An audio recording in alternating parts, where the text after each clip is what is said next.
Chris and the crew killed it. And not only did it well, but he did it quick. And isn't that fun? Yeah. So I trained Brian, Brian trained Chris, and now they're almost both as good as me.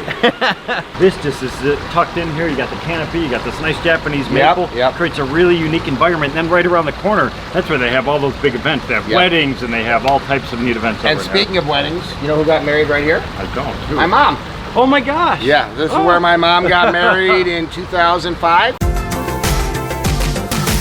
This wall looks like something out of Mediterranean era for like you would see in a different country, but this was because the slope was facing away from the house, right? So this was an existing it was an existing water feature, but this wall was existing too. It's a 12-foot high retaining wall that had to be put in to get a waterfall facing towards the house. That is amazing. Yeah, it's a massive wall. I'm Greg Wittstock, the Pond Guy. This is my channel if you're new here, Greg Wittstock, the Pond Guy, which is all you can hear it about living the aquascape lifestyle. This is Brian Helfrich, the man who designed this incredible water feature.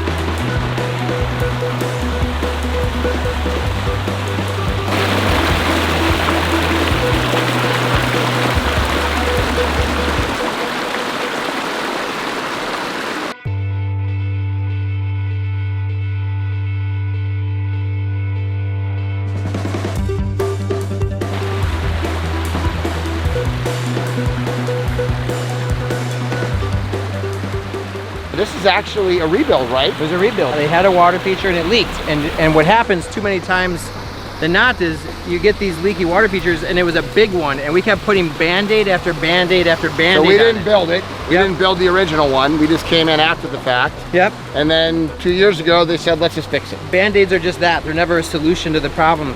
And the only way I know how to solve this problem is reconstruct it and build it the way we know how to build it. And so we tore the whole thing down, reused a lot of these big giant granite boulders that they had here. Huge boulders. But look at this beautiful patio, all of the landscaping, and then the piece de resistance, this upper pond, this waterfall that faces their living area right out here. Just spectacular. And how about that water quality? So much oxygenation that's going on in here. And then an ion gen to get rid of the string algae. They have an ion gen, they have the dosing system. They actually used to have a maintenance package with us, but because of those two products, the ion gen, they don't need it anymore. So one of the things about all water features that we like to illustrate is you want to hire a professional. This is not a simple water feature. This is a lot of moving water. Because it's a pondless waterfall and it disappears down the edge, you have to have a proper sized basin for it. Really, this was not an easy design to do, and to master something like this would be college level construction even for our guys. And Chris did this all by himself, and you know, the hardest thing was thinking about the logistics, right? I would imagine when they built it originally, this patio wasn't here.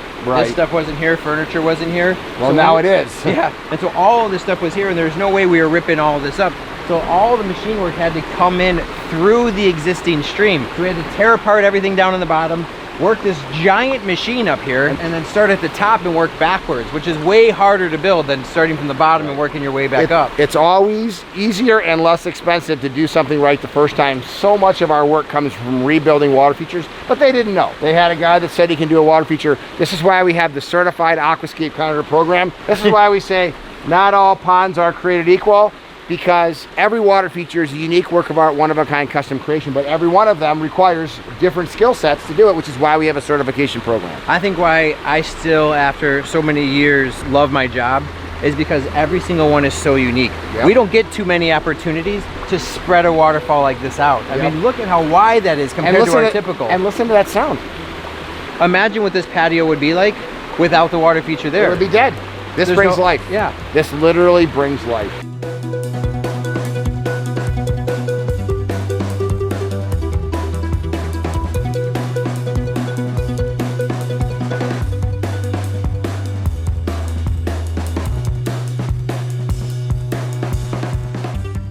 One of the challenges designing this, make sure that all of this volume has a place to go to. Yeah, because in this upper pond right here, if this overflows, if you didn't have a big enough basin, it would overflow into the yard when the power went off. Well, you're taking, you know, what's about 20 feet, 25 feet width of water here, and converging it down to about a 4-foot wide area here. Wow, and so it gets thicker and thicker and thicker. And at times, this really feels like it's a Colorado babbling brook. and especially when you get down to the very bottom of this thing. Yeah, and you can hear it from a mile away, right? Yep. Like you heard it as we were walking down that pathway over there. I would call that a deep sound. That's the same amount of water that's flowing spread out, condensed, and a whole different sound. So look at how thick this water is. It's that thick. You take that water that's thin and spread out over there and you choke it down to this much. When it gets thicker and thicker, you get that deep sound that you're talking about. Sound.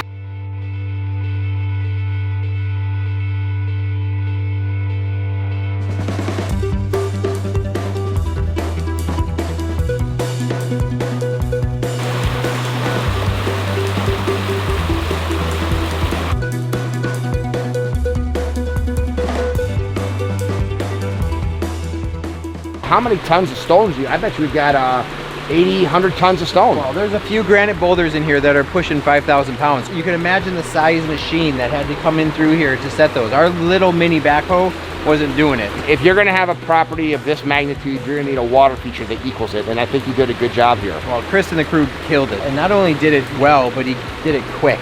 And isn't that fun? Yeah. So I trained Brian, Brian trained Chris, and now they're almost both as good as me. The student has far surpassed the teacher, and that makes me proud as an owner, because I love to see the greatest satisfaction in life is helping someone else reach their fullest potential, which is exactly how you feel about with your guys right now. And to see water features that my guys can build like this, geez, 27 years after the start of the company, makes me feel like a proud papa. I have never seen this water feature. One of the things that I love about doing these vlogs is that I get to go out and actually visit the work of our guys. Built are a decorative water feature, and my channel focuses on showcasing how people live the aquascape lifestyles. Let's go check out another beautiful aquascape water.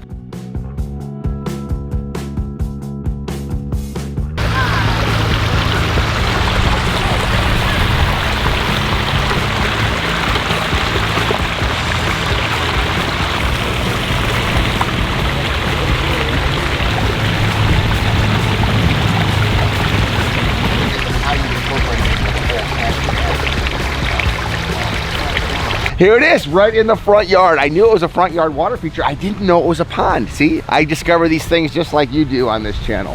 Look at that water. It is crystal clear. So this is Sarah. This is Barney, her 13-year-old lab. And I need to hear the story of this beautiful water feature. I would drive by Aquascape every day after we moved here. Yeah. To cut through to Roosevelt Road. And at our other house many years ago, my sons built a small pond with a waterfall. But I always wanted a pond like this. I read in one of the Chicago magazines, the gardening magazines, that Aquascape, they had a pond that Aquascape had done. And I said, that's what I'm gonna do. And we put it in the front yard because I have 2 Labradors. And if it were in the back, they'd be in it all the time. Yeah. Also, my bedroom is right up there. Oh, the sound. I can hear the sound. When I get up in the morning, I look out and see this.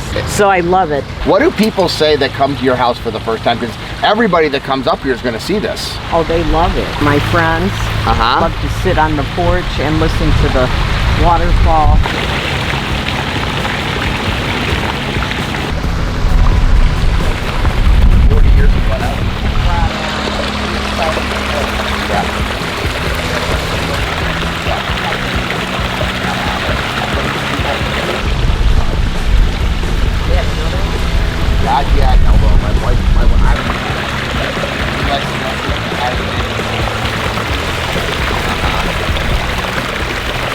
So let's check this pond out a little bit more. What I love about it is how it's incorporated into the landscape. First of all, anytime you have a front yard water feature, you want to make an impression with the people that come to your house, have something like this in the front yard. I love how the guys incorporated our stacked slate walls. You can see that. So right next to that gravel patio, you have the water flowing through, and it will also create a current for the fish to swim in. One of the keys when you're using big rocks like this so it doesn't look too rocky is look at the beach area that they put in on that side. So you've got your big sandstone rocks, you got your beach areas, and then you break up the monotony of the stones with things like a spillway bowl and a waterfalls and the stacked slate walls.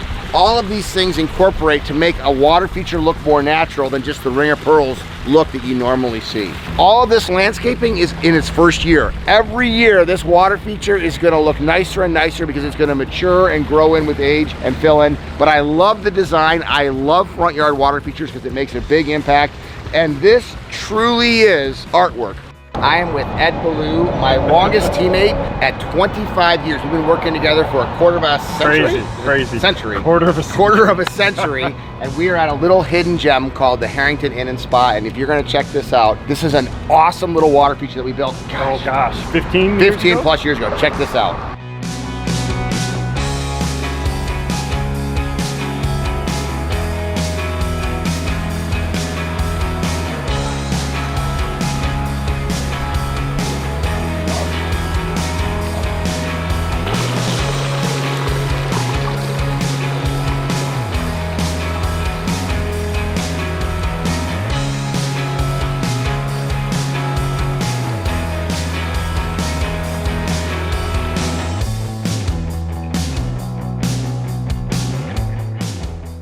So right here is the front door, and the sound, as soon as you come in, you're gonna hear this.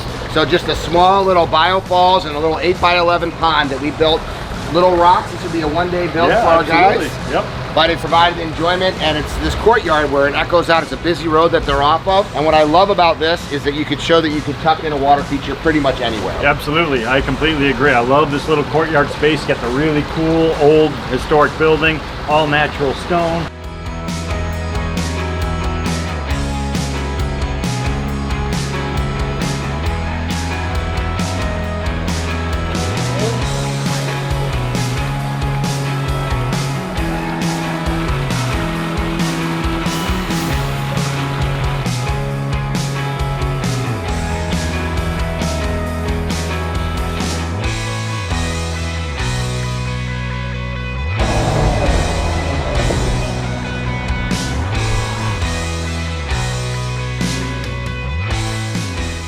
This is a really cute little bed and breakfast place, and I think every bed and breakfast place needs a water feature like this. This was from the 1890s. It was a creamery. All the farmers would bring their milk here and they would keep it cold right on the Fox River. If you like this stuff, subscribe and follow along as we see cool places, unique places in awesome towns.